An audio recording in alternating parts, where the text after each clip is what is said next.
Ladies and gentlemen, children of all ages, welcome to another episode of your favorite podcast and mine, the Don't Sleep on the Couch Podcast. I'm one of your hosts, part of the Triangle Offense, the Trifecta, your man 50 Grand Hydrico. To my right, we have none other than... It's your boy Cash, a.k.a. Exec P, a.k.a. 2/3 of DSC. Now, we are missing a big part of the triangle. My man, Prez, the President, a.k.a. Sergeant, Airman, Corporal... Space Cadet, Yeah, all Raider, all of that. Sea Voyager, The biggest Raider fan I know, in the world, and most obnoxious Raiders fan in at the same world. time. And I can say that because we've actually traveled it. I know, right? All right. But in all honesty, man, on a serious note, we just want to, offer our prayers for a personal matter that Prez is going through right now, man. Hopefully you guys get through this and you get back on the couch here shortly. But until then, we'll hold it down. We're going to hold you down, Prez. So shout out to Prez, man. So before we get started, we got to make sure we pay homage as well to the people that keep the lights on. Exactly, man. The people that pay the bills each and every month. Without them, there would be no us, so to speak. So the first Patreon I got is Manuel. More money. Hey, we appreciate you, Manuel. For sure. Next one I got is Quay. Quay. We gonna come up with something for you soon. We working on it. It's in the works, Quay. But we gonna get you right. We gonna have something because they don't know about Quay. And our next one we gonna do his full name so we can go with this play on the words, right? Got Errol Jackson. I'm sorry, Miss Jackson. Ooh, I am for real. Yes, sir. We got my man Ryan. 24 hours. Isn't that Jack Bauer? It sounds better. It sounds better with Jack Ryan. There we go. We got Bird. What happened to that boy? Listen, man, we appreciate you, Bird, man. And last but not least, our first patron, Listen, Corey. You can never forget your first. You know why? Because the first is what we like to call exactly foundation. Exactly. Big ups to Corey, man. So first off, if you want to be on that list, you want to get that shout out, man, just become one of our Patreon subscribers, man. We got 3 different tiers. We don't discriminate on any way. We take change. Listen, however you want to get one-time donations. One time. Jamie Tate's been a big supporter to the program, so we got to get Jamie here too. Oh, we got to we got to keep him. We should call him Mr. Fundamentals. Yeah, that's fundamentals. Because he keeps us in line on a lot of things other than just the podcast. That's my boy Blue. You know what I'm saying? That's my boy Blue. That's it. And then off all our Patreon guys, just please stay tuned because we're gonna come up with a Zoom call for you guys for us to get together and have a nice little class. We can talk about an episode that you guys want to see, and that's just something that we do for our Patreon subscribers. So you want to get in on that, you want to get on what we got going on, please hop on the Patreon. So now that we've got the business, get the business out the way, let's get to the episode. What we got going on this week, man? It's been a fairly good week. Yeah, we're gonna keep it light this week in light of the conversation. We can go a lot of different ways, but of course we're gonna discuss Nick Cannon's anti-Semitic messages on his podcast about a month ago. He taking Wild 'N Out to a whole new level. All right, so about a month ago on Nick Cannon's podcast, he had Professor Griff on the line or as a guest. If you don't know who Professor Griff is, he's basically an old member of Public Enemy back in the late 80s, early 90s. He was let go by Chuck D and Flavor Flav for some anti-Semitic rhetoric involved in their music, so he was let go then. Since then, that's kind of been some of his speaking points. If you know Professor Griff, you kind of just look him up, right? As a result of being on his podcast, Nick Cannon said a few things in there, and they were deemed anti-Semitic. So as a result, Nick Cannon was fired from CBS Viacom. There's been a lot of different takes on it, from black folks supporting him to black folks not supporting him to just an all-out, him just being fired and what that really means as far as his apology, so on and so forth, the accountability, ownership, and you name it. You know what I mean? So people have a lot of different thoughts on it, but I kind of wanted to, I watched it a little bit, and it did make me cringe to a certain degree. Some folks feel like he was justified in it. Some folks don't. But that's kind of where I'll start it off with, HUD, and then I'll probably kind of just ask you in general his first, how can I say it, his first apology didn't seem sincere. I don't know if you had a chance to read it. Did you have a chance to read it? I did read up on it. So I think first off, before we get into it, to make sure all our listeners, because I'm going to be very honest with you. When they first kept saying the anti-Semitic, I was like, what'd he do? I just wasn't familiar with the terminology. So as I went and educated myself on it, when it's referring to Jewish people and kind of some of the things they went through, and it kind of got into the roots of it. And then when you went into what Nick Cannon did, when I looked at his apology, I think you go ahead for everybody who does not know, Cash has got the actual verbiage on what it actually means. Yeah, and I thought it was important to say that because I know you very well, and I know you're an intelligent man, but just the fact that you didn't know, that doesn't make anything wrong with that, but it just makes that, we kind of got to be educated in all cultures and all things, because if we as black people get offended by certain things and certain nuances that we go through, you got to kind of understand what Nick Cannon said and why the Jewish community would feel that a certain type of way. Yep. So anti-Semitism, the belief or behavior hostile toward Jewish people just because they are Jewish. It may take the form of religious teachings that proclaim the inferiority of Jewish people. For instance, the political efforts to isolate, oppress, and otherwise injure them. It may also include prejudice or stereotyped views about Jewish people. So when you listen to that definition, let's really look into this. Compared to what Nick Cannon said, his apology, he was coming from an individual that had a viewpoint that was saying, hey, a lot of black people, they deal with the same thing. And I think right now we're in such a very sensitive arena when it comes down to race and different cultures. It's nobody wants to be one-upped of who had it worse. And I think that's where the problem lies. A lot of people have had it bad. A lot of, first off, I take nothing away from what has happened to the Jewish people with the Holocaust, and it was horrible. I take nothing what's happened away from black people and Spanish, the Indians, Native Americans. You cannot create a fair landscape on who's suffered the most. Now, as a black man, I will say, I can, for my own culture, man, 400 years, it's been bad. And well beyond that. And well beyond, if you really want to date back and go into history.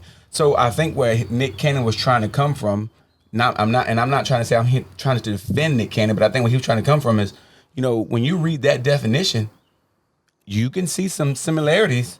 You can't divorce that definition from what some black people have endured or enduring, and you can definitely see the contrasting similarity between the two.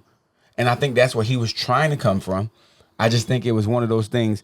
It was a red flag. And I'm going to tell you something. The Jewish community is very powerful. Very, very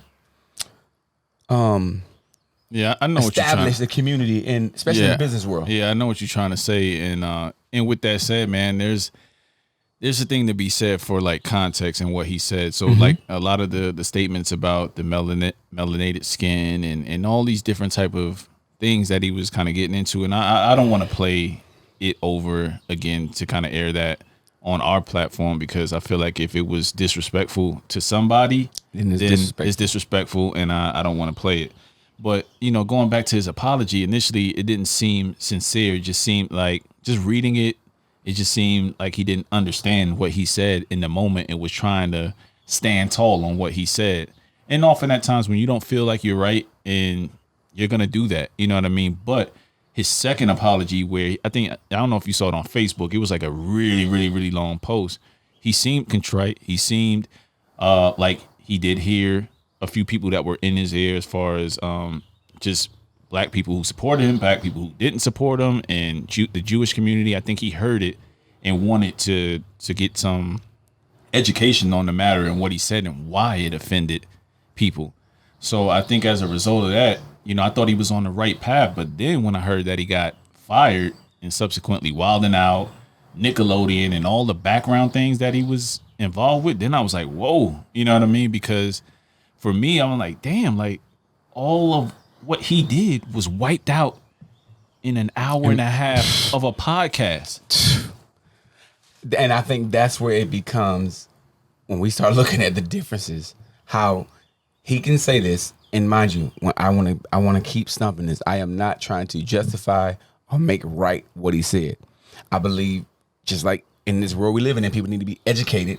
We need to be educated more on what we're saying when you do these things. And I'll say right now, we're not super educated. I got like 3 books upstairs on King Leopold, as far as, he's in Belgium and he killed a lot of black folk and white folk. You know what I'm saying? And you can go into detail with that. And I have another book upstairs, like they're like super thick, that I personally want to get knowledge on and be more understanding of our people, what we've gone through, and just society at whole. So that's the thing that Nick Cannon supposedly has started, but hasn't quite grasped yet fully. You know what I mean? So the part is, you got to be responsible with the platforms that you have. Even us with our 50 downloads or 100 downloads or whatever it may be per episode, we got to be responsible in what we say. We got to be responsible in what we say based on what we do as well, for a living. So we can't say all of the things that you truly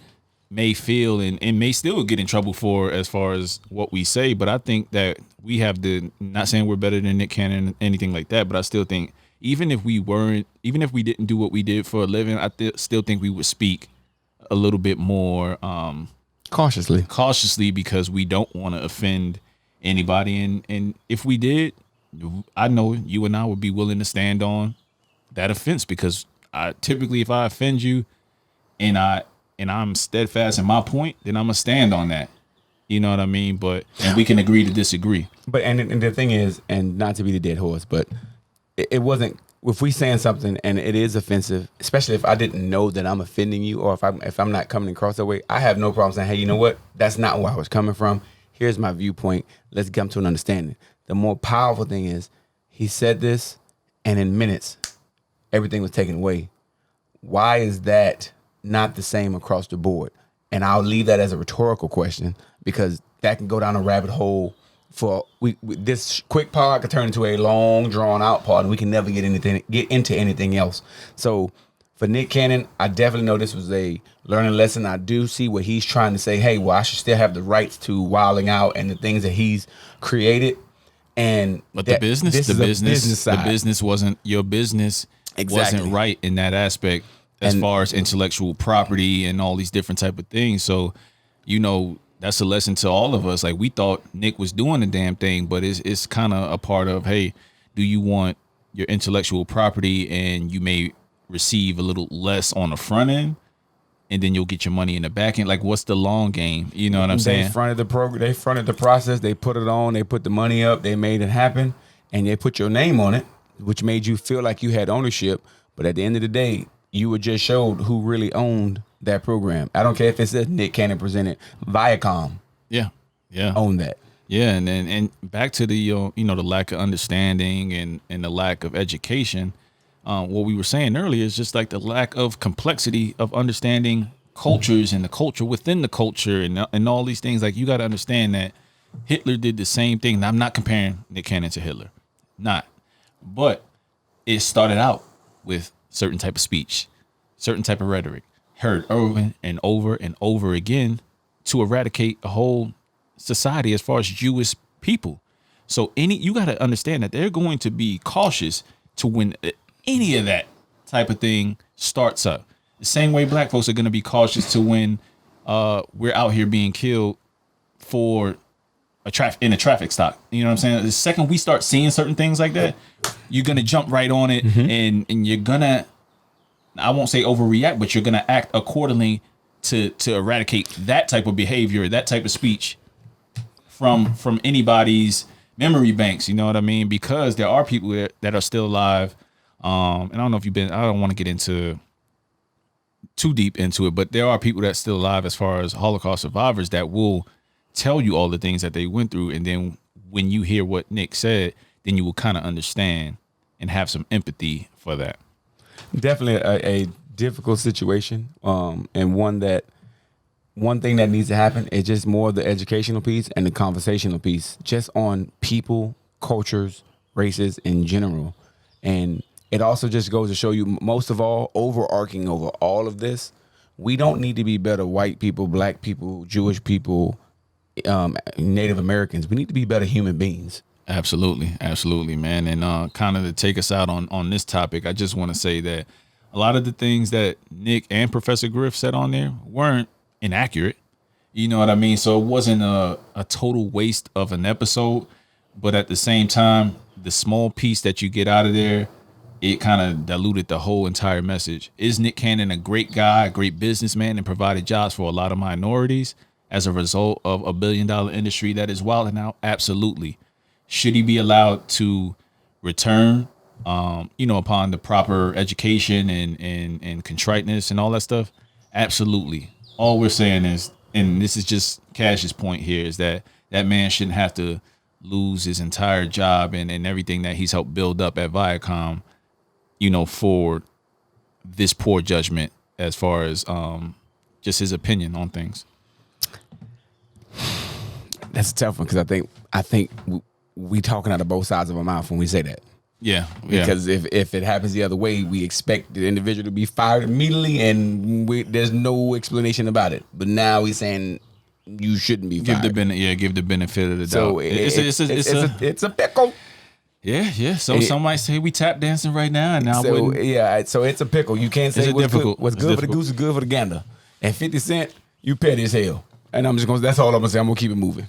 Absolutely, man. So let's get into the next topic real quick, and then we'll come right back here.